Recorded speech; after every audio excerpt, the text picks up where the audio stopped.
All right.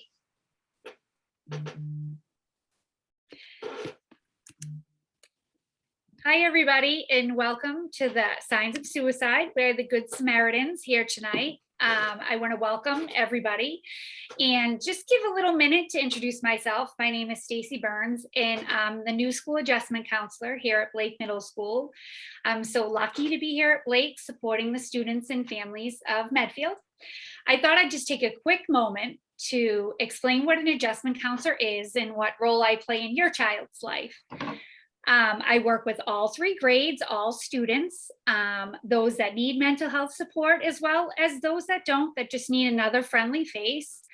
I work especially with those that do struggle with anxiety, depression, panic attacks, and really anything that you can think of. I'm a licensed mental health clinician, and a question I often get is, what's the difference between you and a guidance counselor? We all support students in various ways in their times of crisis and the everyday needs. However, my work with the students versus the support of their guidance counselor is more through a clinical lens. For example, I provide a lot of psychoeducation, treatment planning, mental health counseling, as well as working with community resources to provide wraparound support for all students at Blake. I work closely with all the guidance counselors, the school psychologist, all the teachers. I'm just another friendly face and another resource for your child. And with that being said, tonight we're here with the Samaritans in order to help you to understand the prevention program that will be presented on Wednesday to your child and the screening tool that your child will be taking. I'm so thrilled to be involved in this and working with and introducing Kathy Markey from the Samaritans Signs of Suicide program. Medfield has been working with them for the past several years and has found it informative and just a resource that is irreplaceable. And we're lucky enough to have them work with your child during 7th grade, but also in 9th grade and 12th grade. This is something that will follow your child through their time in the Medfield school system.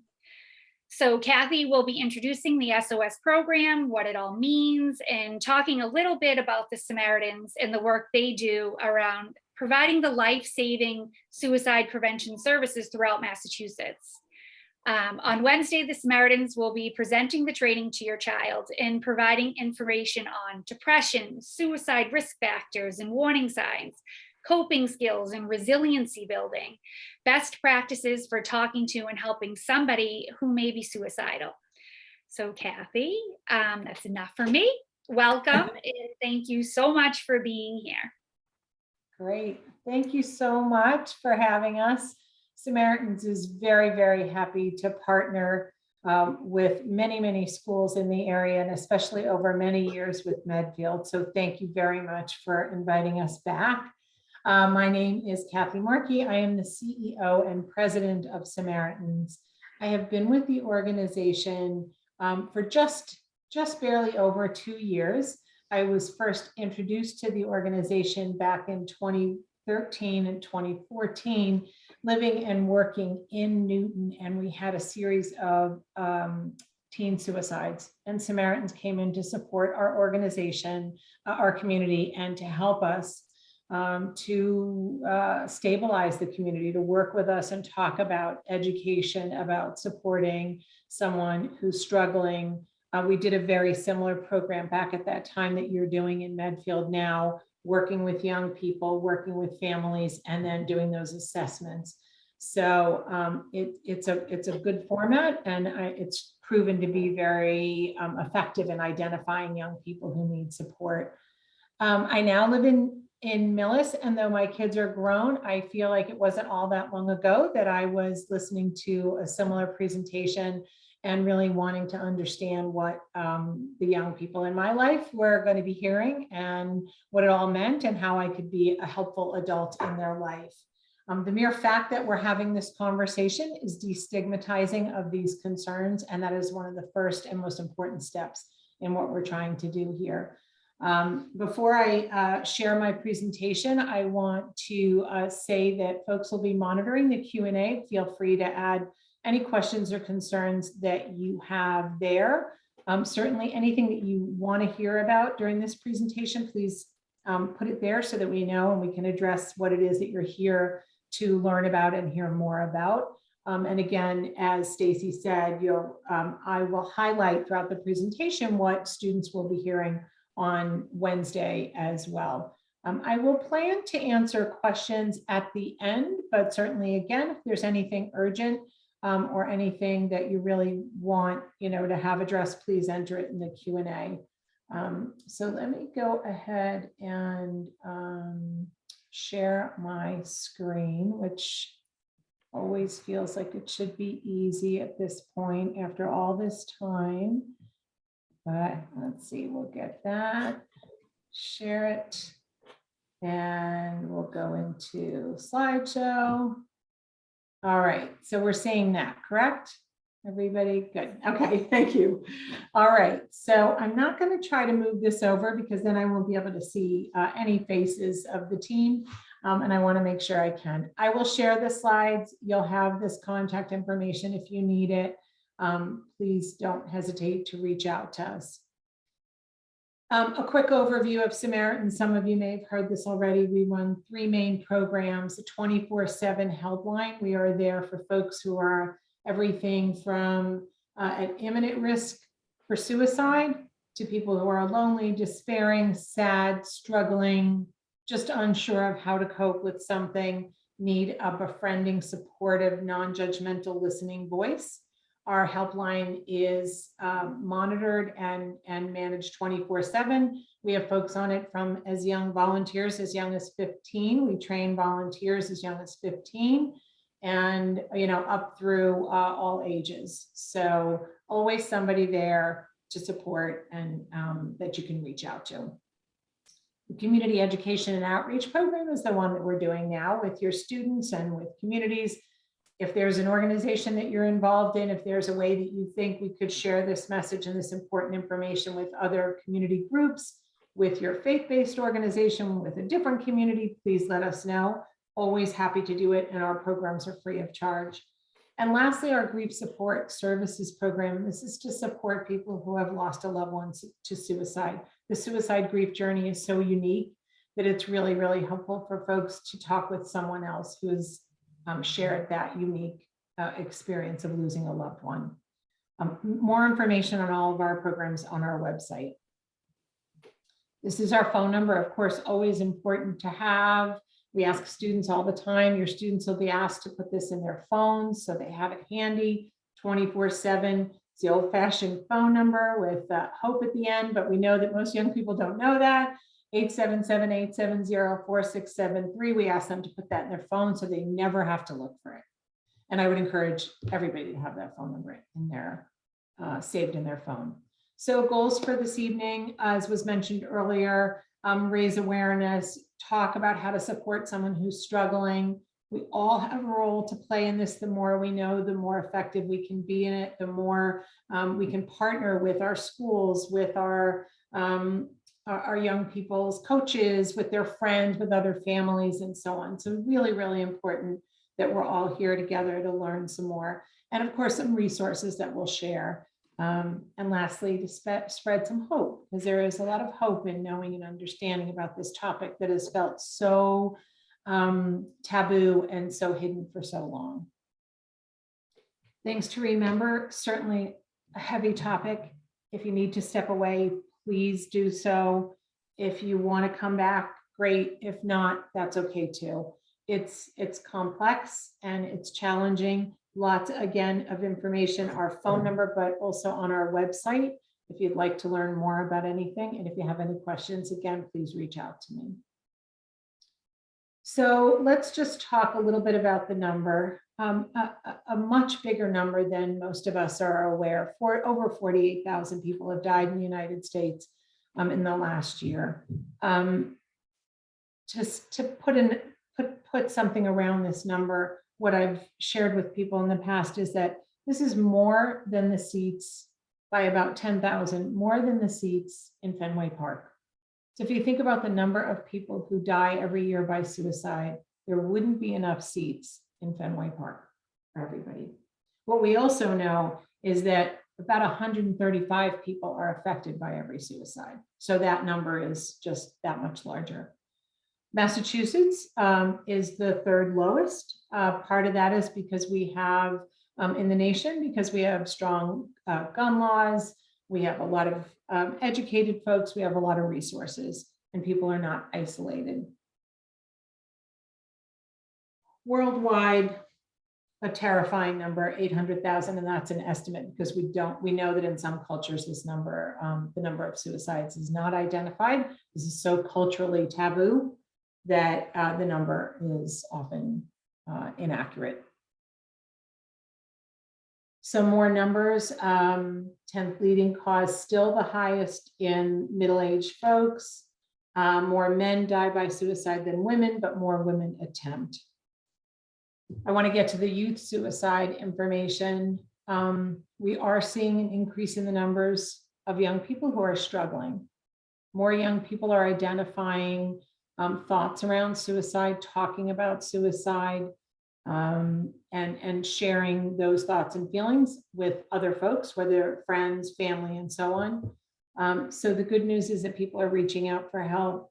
The bad news is that we're seeing an increase in the numbers of people who are struggling. Certainly highest in lesbian and gay youth, really, really high numbers in those. And a lot of that has to do with the community of support that may or may not be in place for them.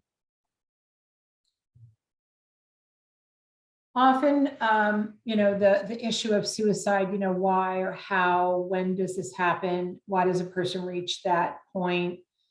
It's the moment at which it's described as the individual's inability to cope any longer, right? So it's a point at which that pain just exceeds their ability to figure out ways to manage that pain. It's rooted in the pain that an individual is experiencing. And one of the things we talk a lot about in recent years is shying away from this phrase of using committing suicide because the stigma that's attached to that, right? We think of something, commit a crime, you commit a sin. We don't want to add that stigma. I had someone recently say it was a selfish thing to do. It's an act of pain. It's a struggle and an act of pain. It's not selfish. It's not a crime. And so what we want is to identify people when and where we can help them. So some myths and facts, I'm going to talk through these because I think they're very common. No one can stop a suicide. That's not true. That is a myth. We can stop a suicide. Oftentimes folks will share, young people and old, will share little pieces of information, and sometimes we can get people help knowing what we know through a workshop like this, or understanding some of these pieces of information, we can help them to reach help. And that's obviously the hopeful piece and the goal. You will never give people an idea of suicide or make them angry or increase their risk by talking to them about suicide. People don't want to die by suicide. They want to find help. They want to stop the pain. And if they can't stop that pain, then suicide becomes more of an option for people. Directly asking about suicidal intent lowers anxiety, opens up communication, and lowers the risk of the impulsive act.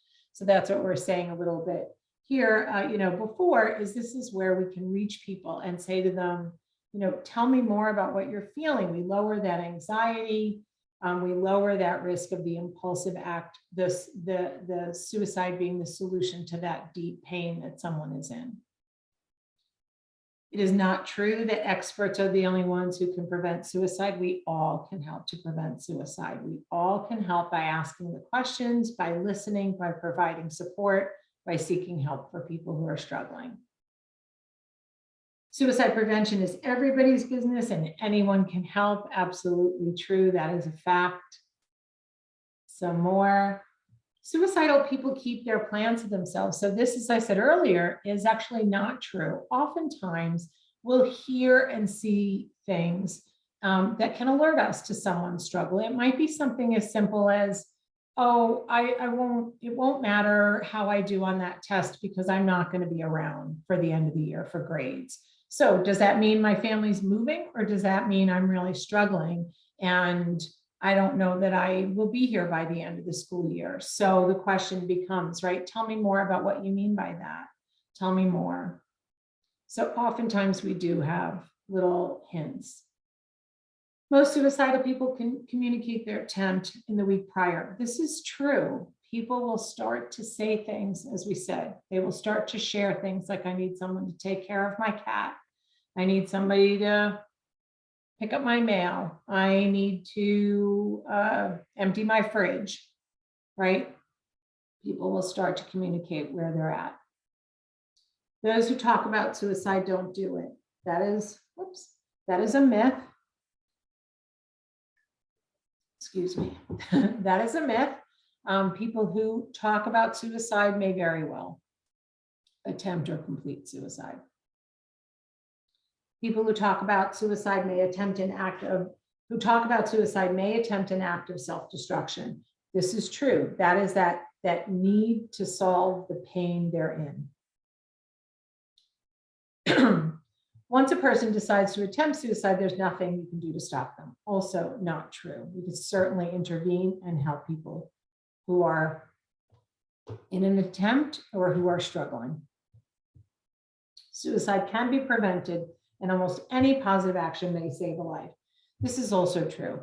What's happening at this point is that any action that interrupts what's happening for someone, that feeling of complete despair and pain, can be interrupted and lead to saving a life. Some risk factors. I'm going to move quickly, and I apologize because there are some steps that I want to go through later in the presentation. So I want to move fast through all of this, and then we can get to some of those steps we can take to support people who are struggling. So risk factors. There's a long list of risk factors here. Some may be sort of obvious, may make sense to us. None of these risk factors mean that a person will be at higher risk for suicide. It's often the combination of factors of struggling with multiple things and a set of circumstances, depression, mental illness, a family history of suicide, abuse, neglect, homelessness. All of these are risk factors. They don't necessarily mean, as I said, that anyone will ever attempt suicide. It's the convergence of these factors and additional ones here. The combination being something like access to lethal means, right? So it's the combination of multiple things, isolation, often bullying and cyberbullying. We're asked about that a lot. Those things alone don't put somebody at higher risk. It's the combination of multiple factors. And certainly access to lethal means is a big factor in that. Lethal means being prescription drugs, gun. Lethal means can be something like, the car in the garage with the door closed, right? The, poisoning, any of those things. Some of the warning signs, which I think are really important to, to touch on here. So when young people, or anyone for that matter, talks, writes, jokes about suicide, I did a workshop with folks from Riverside Community Care some years ago, and one of the stories was, having a young person say, "Oh, well, if that doesn't happen, I'm so done with all this. I'm definitely gonna kill myself if that happens." That's something you want to stop and ask about. Tell me more about what you said. Oftentimes a young person will say things like, "No, I didn't mean that at all," right? Or a person, "I didn't mean that at all. I didn't mean anything by that." But you want to stop and ask, what do you mean by that? Does it feel like that's a last straw for someone, or is that just a figure of speech? It's often used, right? A lot of people say things like, if my boss gives me another assignment, or asks me to stay late another night this week, I am absolutely gonna, so we want to ask that question. What do you mean by that? Some of the things that we might see, and I often want to highlight, these are all normal in our young people, of course, right? Like, changing an interest, something they used to love to do, used to love to play an instrument, was totally into it. Now they're not anymore. Sometimes that's very normal, developmental. I don't like that anymore. I don't want to be part of that. I want to try something new. It's the change in young people, change in folks that we want to watch for. Something that someone was very passionate about suddenly no longer has passion for, no interest, and it's not replaced by something else. So when our young people say, I do not want to go shopping with you, and they used to love to go shopping with us, that by itself is perhaps developmental. But if that's constant and ongoing, along with other warning signs where your thoughts or feelings are this person is just not themselves anymore, that's when we want to start to ask the questions. So some of the resiliency and risk mitigating factors, the things we can do, that this is the part of hope and hopefulness. These are all things that we want to make sure we have in our lives and that we're sharing with someone, certainly someone who's struggling. But family connections, those hobbies and interests, replacing the instrument with a sport, all good. Helping, as Stacy said earlier, life skills, coping skills, learning to manage things. Those are all risk mitigating factors, all ways that folks can endure and move through these challenging times that we all have, right? We have to build resilience in ourselves and in our young people. This is always going to be part of life, the challenging moments and times. What things do we draw on to help us manage in those times? Often faith can help, a sense of faith or belief in something. A sense of humor certainly helps. And of course, an important factor here is limiting access to legal means. So how can you help someone? These are our 3 steps: listen, ask, and get help.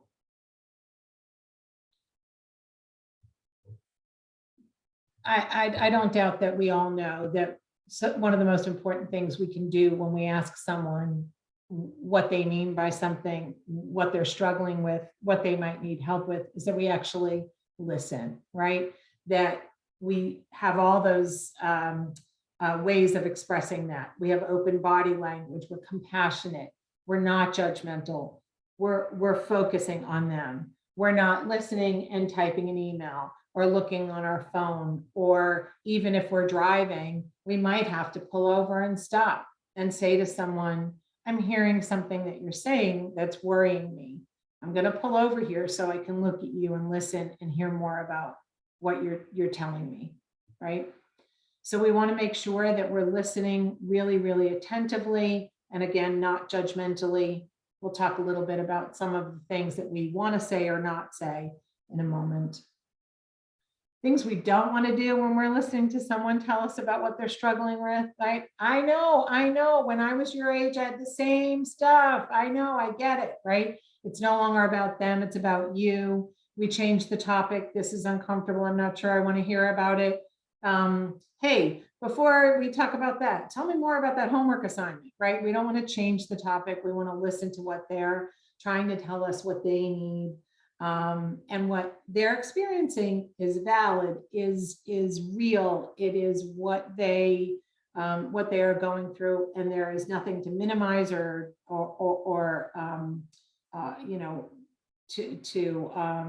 suggest that is unimportant, or they will, it'll pass in time, anything like that. So some of the don'ts when we're listening. The next thing we want to do is ask. And this, I find, is the part that's really, really the hardest often for most of us. Asking those questions, the open-ended questions, right? We want to know more about what they're thinking. We don't want to lead them to giving us the answers that we want to hear. We don't want to say, this will pass in time, or gee, it sounds like you're really struggling, but I promise you tomorrow is going to be a better day, right? That's not really asking for any input. We want to ask those open-ended questions. How did that feel? What was it like when that happened? What more do you want to tell me about that when it happened, or what you're thinking, how you're feeling? Give me more words, tell me more things about it. So it doesn't have to be perfect. It doesn't have to be exact, but you want to really open up the conversation. And one of the ways to do that, of course, is always to acknowledge what someone is feeling by using their words. Wow, you said it sounded really, really frightening when that happened. Tell me more about that. Tell me how frightening it was. What was frightening about it? The hardest thing, and I often encourage people to try to do this, maybe between two adults, when you can, share these words, say these things out loud, because it's very, very hard to imagine saying to someone, are you thinking about killing yourself? But you don't want to be at a loss for those words when you need to use them. So if you can, say it to someone else, say it in a time when you know it's not an urgent matter. It may be easier when it comes time, if it ever is time for you to say that. When possible, the best thing to do is to ask someone very directly. If you think that they're considering suicide, to ask them directly, are you thinking about killing yourself? Or any of these ways of saying it certainly can be used. I know you've been unhappy. I know you've been very sad lately. I wonder if you're thinking about suicide. If you can't, and it can be very, very scary, if you can't, you certainly can ask in a little less direct, a little bit more indirect in a way. Do you ever wish you could go to sleep and never wake up? You can ask in different ways. If you're indirect in your approach, you will need to keep asking other questions so that you can get to clarity about how someone is doing. How not to ask. This is just as important as how to ask, right? Any of these ways of asking about suicidal, you're not suicidal, are you? Or, don't tell me you're suicidal. You're thinking about suicide, right? Anything like that says to a person that you're talking to who's struggling, maybe thinking about suicide, I don't want to hear this. I don't want the answer to be yes. And if the answer is yes, I won't know what to do. And I don't know how to help you. And so I don't want to hear this. So we don't want to use these phrases because it might just shut that person down and make it feel for that person like this is not a safe place to talk about this topic. So if you ask and someone says no, keep listening. Let them know that you're there for them. Take your time, spend the time with them. You can explain certainly why you asked. You can put the pieces together that led you to asking that question, why you're concerned. We don't want to say, boy, am I glad you're not. Again, that shuts down the conversation. But you certainly can say, I want to know that you're safe. And I want to make sure that I can be part of keeping you safe. If a person says yes, it can be very, very scary and upsetting, very frightening. Take your time, get help, get support. You don't have to manage this alone. We often say, our tagline is, you're not alone. It's not just about the people who are on the helpline there for someone who needs us, but it's also for us and each other. You're not alone in this. Samaritans is there to help you. The team at school is there. There are people out there to help you. So don't try to manage this alone if you feel you need the help. So things we need to know if someone says, yeah, I am thinking about killing myself. Do they have a plan? Do they have the means? Do they have access to the means? And what's the time frame? Those are the 4 factors that we want to know about. What this tells us, the answers to these questions tell us how imminent the risk is for this person. So someone who has a plan, has the means, has thought about means, has access to those means, and has a time frame is at higher risk. And that means we want to make sure that we're staying close to that person, we're accessing whatever supports we need. We don't want to leave them alone. We may want to call for help, whether it's take them to the emergency room, call 911, whatever that might be. But the more yeses to these questions, the higher the risk level. So how you might take your life is the first question about the plan, right? If somebody says, I don't know, I just know that I don't want to be here anymore, but I haven't really thought about what a plan would be. If you said, what have you thought about how you might take your life? Someone might say, yeah, I take prescription meds. I might hold on to a bunch of them. And eventually, if I had enough, I might use them. That again is access to the means. Are they there with them? Do they have all those pills stockpiled? Do they have a weapon? Really depends on where they are in this set of questions and concerns. And of course, the time frame. If somebody said to you, I'm thinking about taking my life tomorrow evening when nobody's at home, you have a much more immediate timeline than I don't really know. I don't know when I don't know when I'd be feeling like that. Get help is our next step. If someone's life is at risk, we say this to young people. This is certainly some of the things that'll be shared with young people this week. It's okay to get help. It's okay to reach out.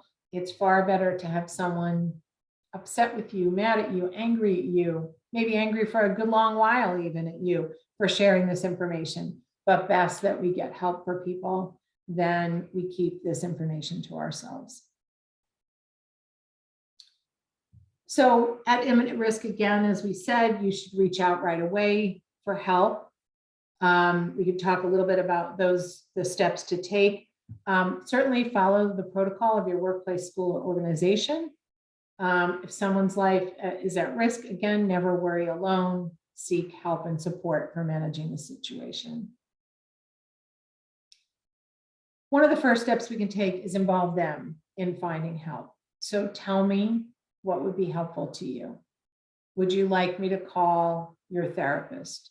Would it be helpful if we reached out to your favorite coach, teacher, person, somebody that we can engage in this team to keep you safe?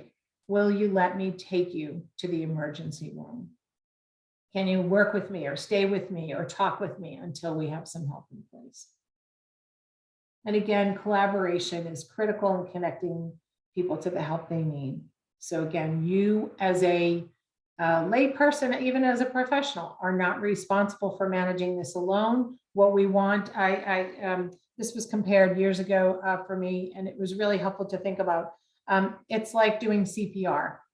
Doing CPR, being trained in CPR means I might be able to keep someone alive until help arrives or until they get to the hospital. It doesn't make me a doctor. It doesn't make me responsible or the key here. It just means that I'm going to do what I can in this moment to try to sustain life until help arrives. So we can think of it that way, perhaps.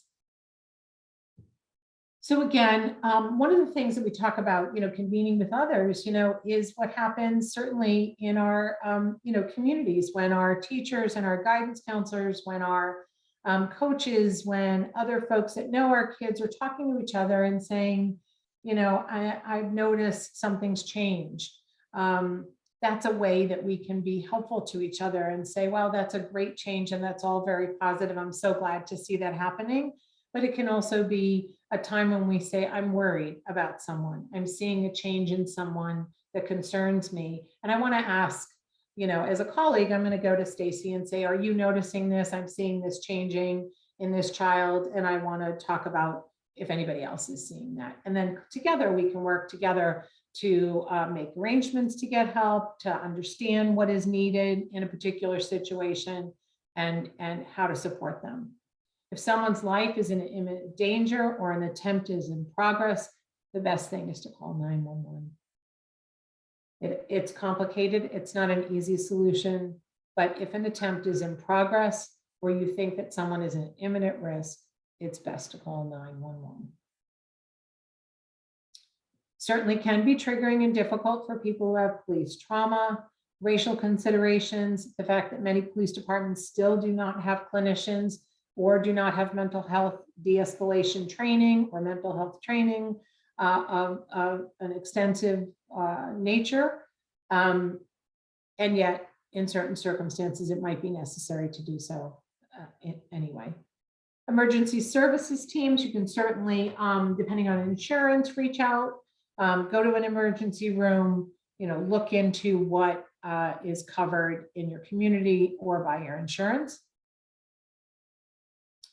Some resources, certainly depending on, the kind of situation that you're dealing with. Certainly our crisis helpline 24/7, the National Suicide Prevention Lifeline, which we also answer, the Trevor Project for LGBTQ youth, their crisis line, veterans, local emergency services, and Medfield is part of the Interface Referral Service. They are a daytime referral service. So that would be, so a place where you could reach out for help during the day. And this is more long-term referrals for therapy or other kinds of mental health support. The more calm in this very upsetting and scary situation, the more calm we can be, the better. You don't have to have all the answers. You don't need to know exactly what to do or how to do it. Know that you should reach out for help, stay as calm as you can, stay as positive and hopeful as you can in the situation. And I do think in most cases, it's okay to say, this is scary. This is scary for both of us. So let's stay in this together and let's work through this until we have the support that we need and that you feel better and I feel better about what's happening. Self-care is also incredibly important, right? This kind of situation, if you deal with it, you will have that, exhausted, overwhelmed feeling when it's over. Take time to take care of yourself. Think about what that experience meant to you, how scary it might have been, what it might have triggered in your own experience, and so on. Be sure to take care of yourself.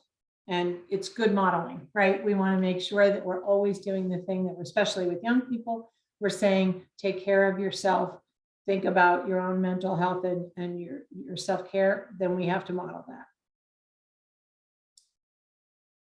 So again, we all have a role to play in this.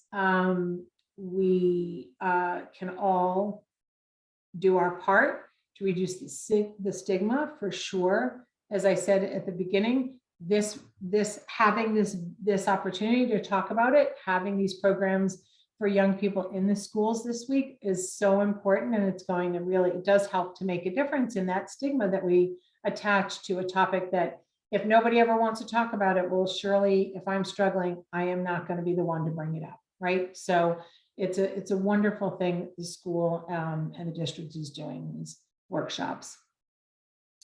That's my contact information again. Want to make sure everybody sees the website address, SamaritansHope.org. Lots of resources on our website. Again, the phone number.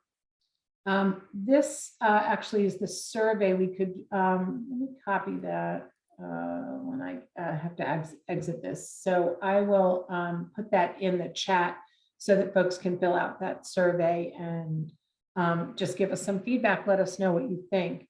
The part of the program that I think maybe Stacy, you want to talk more about or Stephanie is going to share more about the assessment that'll be done with young people after the workshop, so that they have the opportunity to tell you what it is that they may be struggling with.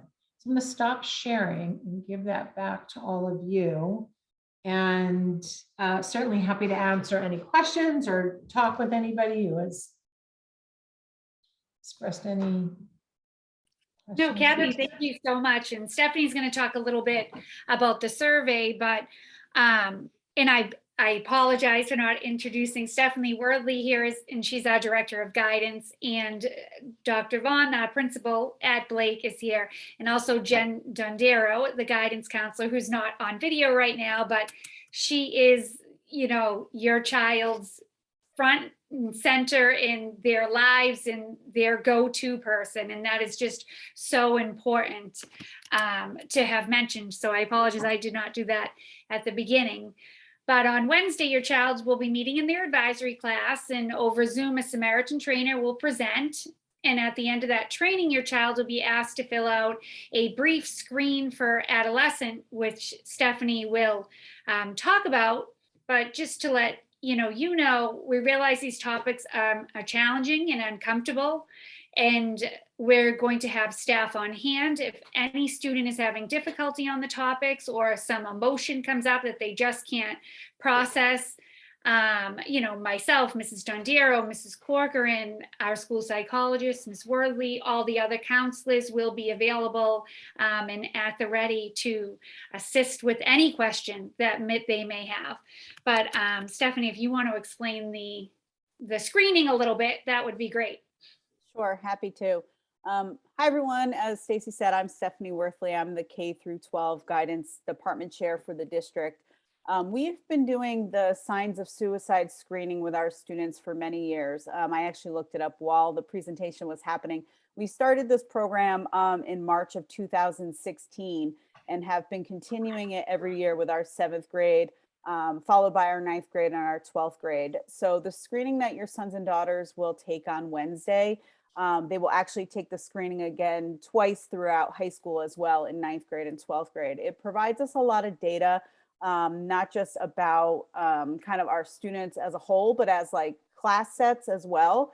And we can track the data over their time in high school. So it's really been helpful for us to identify students that may need some additional supports and resources. Excuse me. So the screening that they're going to take, it's called the BSAD, which I find it to be an interesting name for the screening, but it's the brief screen for adolescent depression. And it's a self-survey that students take to assess their risk for depression and suicide. And the survey is, it's not anonymous, so students put their name on it, so we know exactly who's filling it out and who's answering what. So that way we can then follow up with students following the survey, depending on how they answer the survey. So just to give you, I'm going to run through the questions quickly. There's only 5 of them, but it asks basically to assess yourself within the last 4 weeks. So the first question is, in the last 4 weeks, have you felt like nothing is fun for you and you just aren't interested in anything? The second question, have you had less energy than you usually do? The third question, have you felt you couldn't do anything well or that you weren't as good looking or as smart as other people? The fourth question gets a little more serious. Have you thought seriously about killing yourself? The fifth question says, have you ever in your whole life tried to kill yourself or made a suicide attempt? The sixth question says, has doing even little things made you feel tired? And number 7, has it seemed like you couldn't think as clearly or as fast as usual?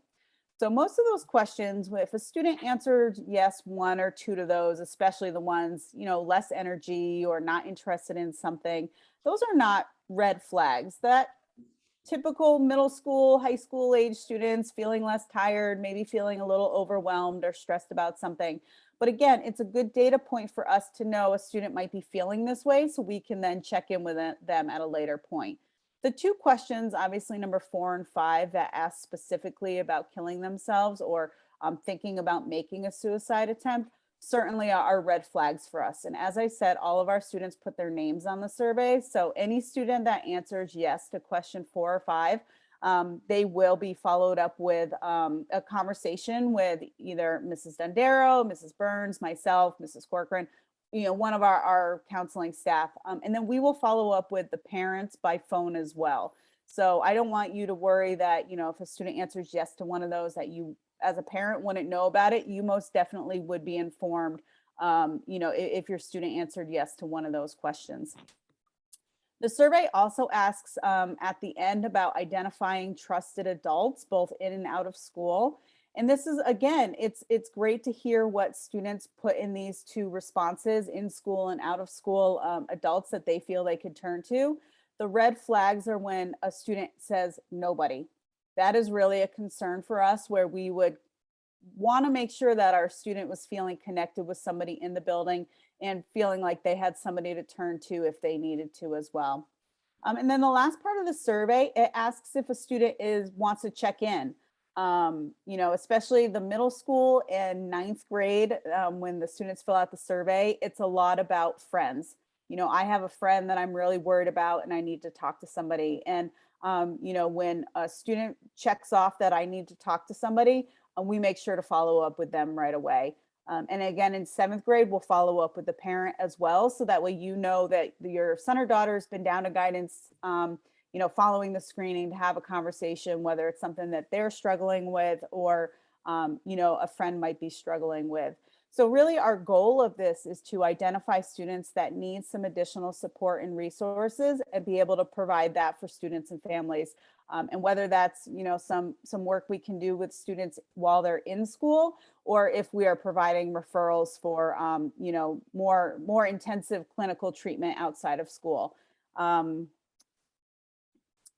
Does anybody have any questions about the survey? Actually, I see 2 Yep, hands there's a up. couple of questions. Okay, in- great. There's 2 questions in the Q&A.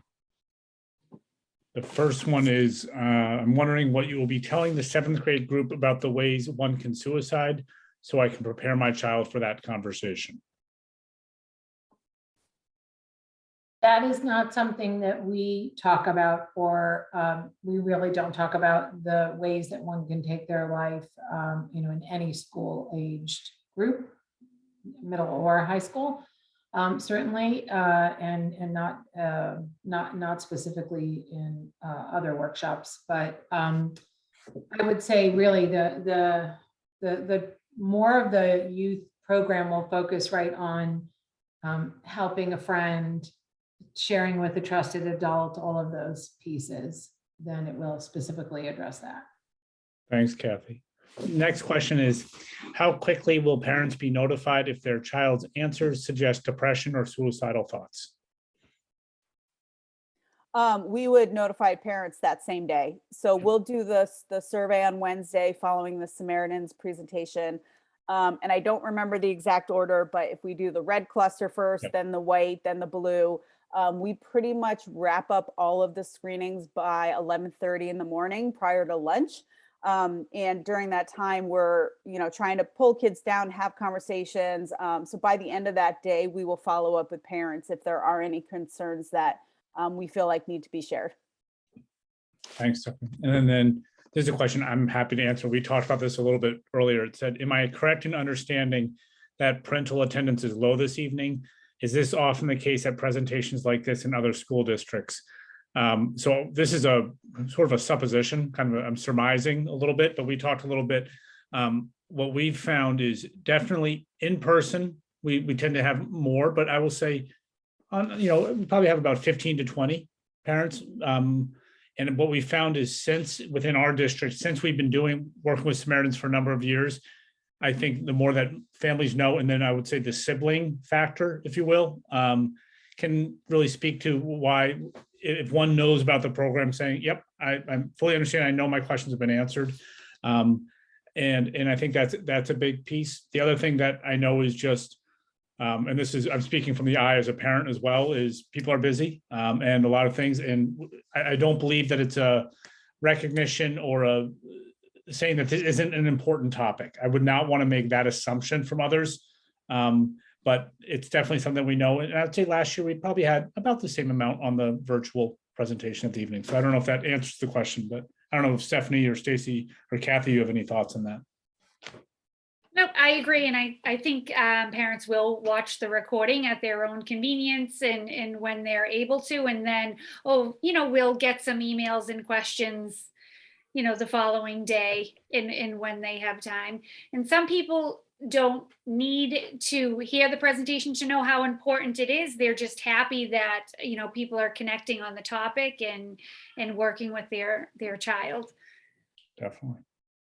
Next question says, in 7th grade, there are a lot of secrets between friends, definitely. Will you talk to the kids about what to do if a friend tells you they are depressed, overwhelmed, scared, or wishing they could just die or just disappear, and why it's okay to break that trust in that situation? Also, who should they tell? The presentation on Wednesday will definitely cover that. It'll definitely talk more extensively than I did this evening about that piece of it's okay to tell someone when an adult, a trusted adult, and that's part of that exercise at the end of the presentation to really see that young people are thinking about that and are identifying someone that they can speak to, or perhaps it's at the end of the presentation and seeing how that went, that they feel, yeah, actually, I never thought about it, but I would tell Ms. Burns if I was struggling or a friend was struggling. Now that we've been through this, I know who I would talk to. And we will definitely spend time on that. And I would echo that. I think that's a message that we always try to keep telling kids too, the difference between telling on someone and when there's a safety concern. And it also is a really nice follow-up to the Say Something program that we have been as a piece, which that idea of, if you're concerned about someone, tell someone. And that is coming from a place of care. And that's something we talk about with kids too, about talking that when they come, that we want to make sure they know that. So absolutely.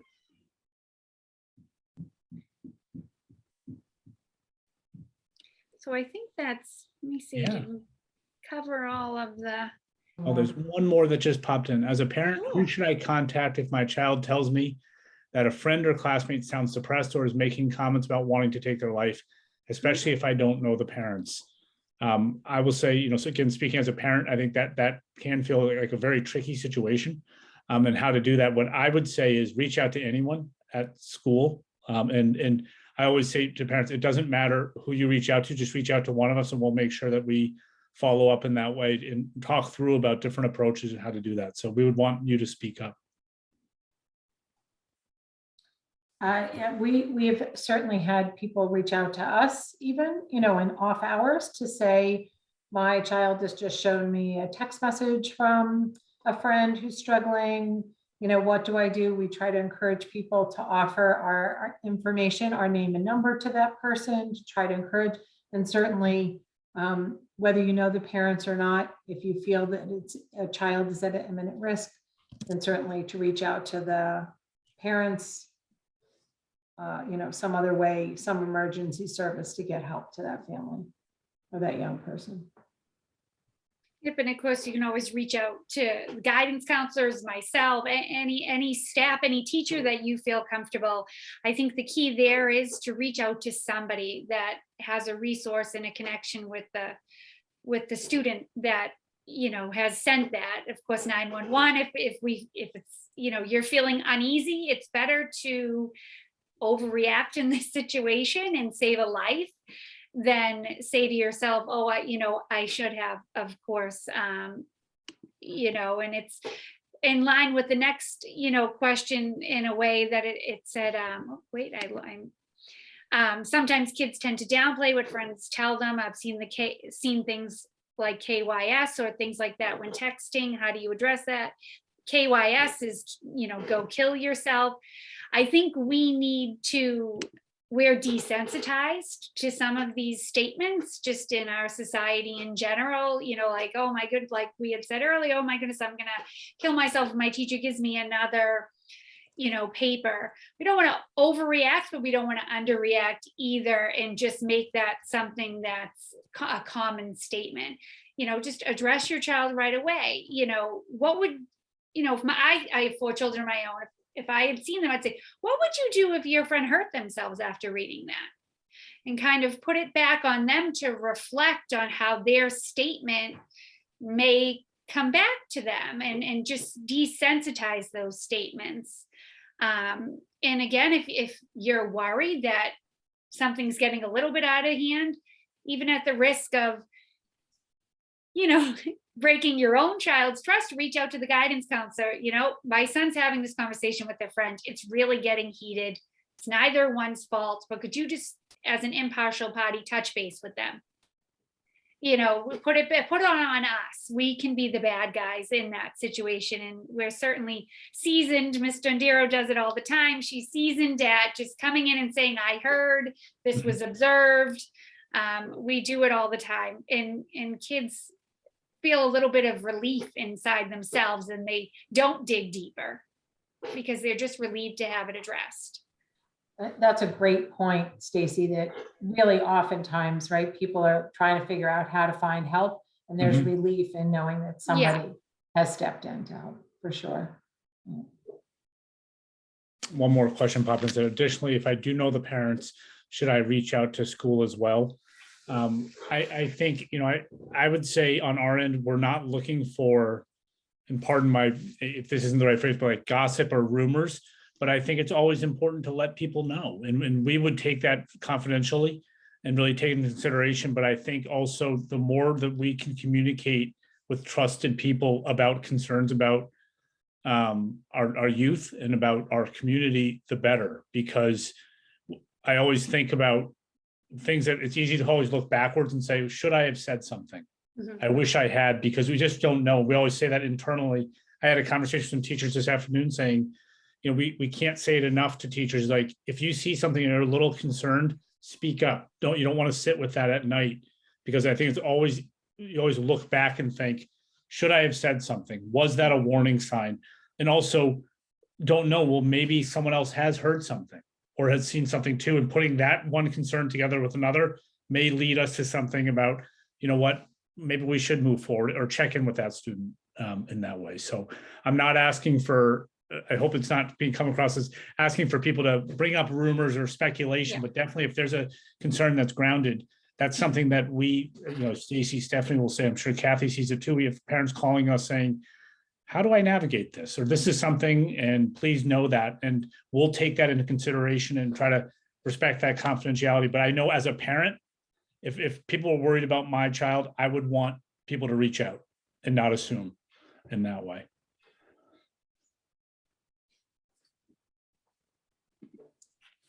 I think that is it for the Yeah. questions. I think so. And so again, if anything comes up, sometimes you're laying in bed, a question comes up, or, if you're talking to your friends after they've watched the recording, or even if you're passing on information, please feel free to reach out to any one of us. And Kathy, this was wonderful and awesome. And if things come up with your own child after they've, done the training and answered the survey, again, feel free to reach out. We're a community, share the burden with all of us. We want to help. We want to be there and work with you. Absolutely. I know Stephanie's going to follow up with families on the resources. And also to the question earlier about other people that weren't on, if you're talking to friends or community members that have questions and they have questions and said, oh, I forgot about it, I wish I had, and they have questions, just reach out. We'd rather hear and have any conversations. And Kathy, just thanks again. Wonderful presentation as always. Thank you. Thank you for having us. Samaritans is very happy to be a partner in your community with you. Thank you. Thank you all. Thanks to everybody all the participants for their questions as well. It's great. Okay. Thank you. Good Thanks, night. everyone. Be well. Have a good Everybody. night.